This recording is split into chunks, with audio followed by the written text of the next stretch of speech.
como fazer a avaliação de serviços de saúde.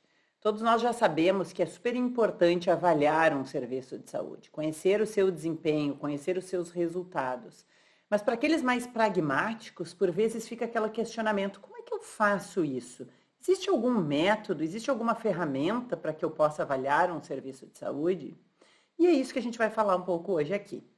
Bom, eu sou super fã do Dona Bedian. Quem é Dona Bedian? A Vedis Dona Bedian, né? Para aqueles que já conhecem a qualidade, estudam os 7 pilares da qualidade, é o criador deste método e também de um esquema que faz a avaliação dos serviços de saúde através de 3 pilares: estrutura, processo e resultado. Ele tem uma máxima de que a maior parte das pessoas começa avaliando os resultados. E aí se dá conta de que é preciso avaliar o processo e retrocede então para a avaliação de estrutura. E nessa máxima dele ele fala o seguinte: se eu tenho uma boa estrutura, eu tenho maior probabilidade de ter um bom processo. E se eu tenho um bom processo, consequentemente maiores as minhas chances de entregar um bom resultado. Então uma recomendação inicial que ele já faz é: primeiro avalie sua estrutura. E o que ele quer dizer com estrutura? Quando o Dona Bedian, ou Dona Bedian, algumas pessoas o chamam assim, fala em estrutura, ele está querendo falar realmente do que nós temos de equipamentos, recursos pessoais, recursos materiais, recursos humanos. Então eu vou fazer um exemplo para vocês aqui do nível de um programa de cobertura de pressão arterial, de hipertensão arterial sistêmica, por exemplo. Eu quero avaliar se um determinado posto de saúde tem bons resultados no controle da hipertensão arterial sistêmica. Vamos lá. Então, qual é o primeiro ponto? O primeiro ponto é avaliar se eu tenho uma unidade básica de saúde que tem infraestrutura capaz de atender pacientes hipertensos. E o que eu quero dizer com infraestrutura? Eu quero dizer: eu tenho consultórios adequados, eu tenho esfigmomanômetro que verifique pressão arterial tanto de pacientes com peso normal, sobrepeso, quanto obesos. Eu consigo aferir pressão arterial de crianças. Eu tenho medicamentos disponíveis. Eu tenho médicos que têm agenda suficiente, estrutura de agenda para atender pacientes hipertensos. Bom, nesse ponto eu estou avaliando então realmente estrutura, primeiro pilar. Num segundo momento, visto que eu tenho toda essa complexidade de atendimento assegurada, e eu posso até ir um pouquinho mais além, eu tenho agendas de encaminhamento para o nível de atenção secundária, caso eu precise, para o cardiologista, eu tenho um sistema de informática que consegue fazer com que o paciente seja encaminhado para o nível de atenção secundária e terciária, eu consigo regular este paciente na rede. Bom, isso também está dentro de estrutura. Aí eu vou para o segundo pilar. O segundo pilar é o processo.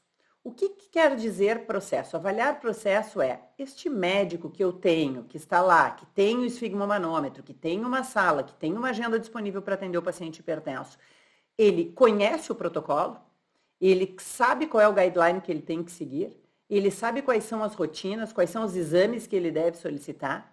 Então eu entro numa questão de processo de atendimento.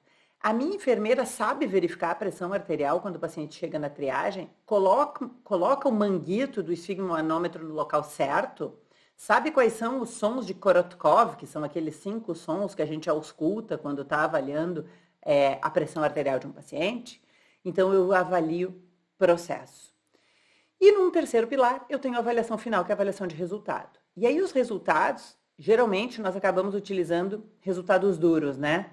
Mortalidade, internação, acidente vascular cerebral, AVC. Então, a gente pode ter estes resultados duros, mas nós também podemos ter resultados intermediários, que a gente chama, que são: qual é o nível de adesão dos pacientes ao tratamento medicamentoso? Qual é o nível de adesão dos pacientes ao que eu prescrevi de atividade física, de mudança de estilo de vida, de mudança de hábito alimentar? Aí eu estou avaliando o resultado. Dentro de resultado, nós também podemos avaliar a satisfação do paciente para com a sua própria vida, mas também para com o serviço que lhe foi prestado. Então vejam que não parece, na teoria, algo difícil. E por isso as pessoas acabam sendo atraídas por avaliar resultado. Quando, na verdade, o ideal é que a gente siga esta linha, essa recomendação de Dona Bedian de estrutura, processo e resultado, obtendo assim os melhores resultados, possivelmente, naqueles locais onde a estrutura está adequada, os processos estão adequados. Agora, quando a gente vai falar em avaliação de serviço de saúde, um ponto bem importante é a gente pensar em quem vai fazer esta avaliação. Existem vantagens e desvantagens quando nós temos avaliadores internos e avaliadores externos. Por que isso? Vamos pensar, eu vou fazer uma avaliação do programa de hipertensão da Unidade Básica de Saúde e vou utilizar apenas avaliadores internos. Então, eu vou pegar a enfermeira e o médico que lá trabalham e eles vão avaliar o programa. O que vocês acham que vai acontecer? A grande desvantagem. A grande desvantagem é que possivelmente esses profissionais que conhecem o seu trabalho e que devem ter um apreço pelo mesmo, podem acabar desvirtuando os resultados. Mas qual é a grande vantagem? A grande vantagem é que eles, por conhecerem muito bem a população, por conhecerem muito bem a estrutura onde eles trabalham, eles vão conseguir trazer dados mais reais. Então, a gente fica nessa ambiguidade do avaliador interno.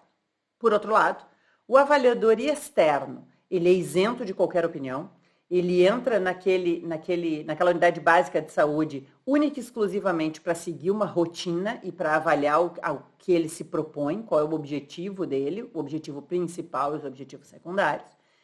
Mas ele pode gerar o que nós chamamos de efeito Hawthorne, que é uma mudança de comportamento pelo simples fato de estar sendo observado. Então, naquele período em que os médicos e os enfermeiros estão sendo observados, eles podem passar a adotar condutas melhores, geralmente, do que as que eles vinham adotando anteriormente, porque eles sabem que estão sendo avaliados. Então, nós temos aí também vantagens e desvantagens. E o que é que se recomenda? Se recomenda uma combinação. Então, no mundo ideal, a avaliação do serviço de saúde ou de um programa de saúde, ela deve ser feita tanto por avaliadores internos quanto externos em uma grande parceria. Nós falamos aqui nesse vídeo sobre avaliação de serviço de saúde, mas nós também podemos avaliar políticas públicas de saúde, usando este marco teórico de Dona Bedian ou usando também um outro modelo teórico que é de Habit, que é um modelo que tem duas vertentes e que ele é um pouquinho mais complexo, mas que também se aplica bastante para os programas que são implementados, como, por exemplo, avaliar a efetividade da suplementação de ferro ou de qualquer outro tipo de elemento numa comida, para ver se a gente conseguiu melhorar os níveis sanguíneos em crianças desnutridas. Então, esses são recursos que são utilizados e metodologias que podem ser utilizadas. Esse vídeo, então, tem o objetivo principal de mostrar que existe sim método, que a gente pode avaliar os serviços e deve avaliar, e que nós não devemos nos contentar com uma avaliação satisfatória. Nós devemos sempre buscar o muito bom. E a gente pode fazer avaliações periódicas, dependendo dos resultados que foram encontrados. Eu recomendo a leitura de um artigo publicado pela Dona Bedian, que traz exatamente esses 3 pilares de estrutura, processo e resultado.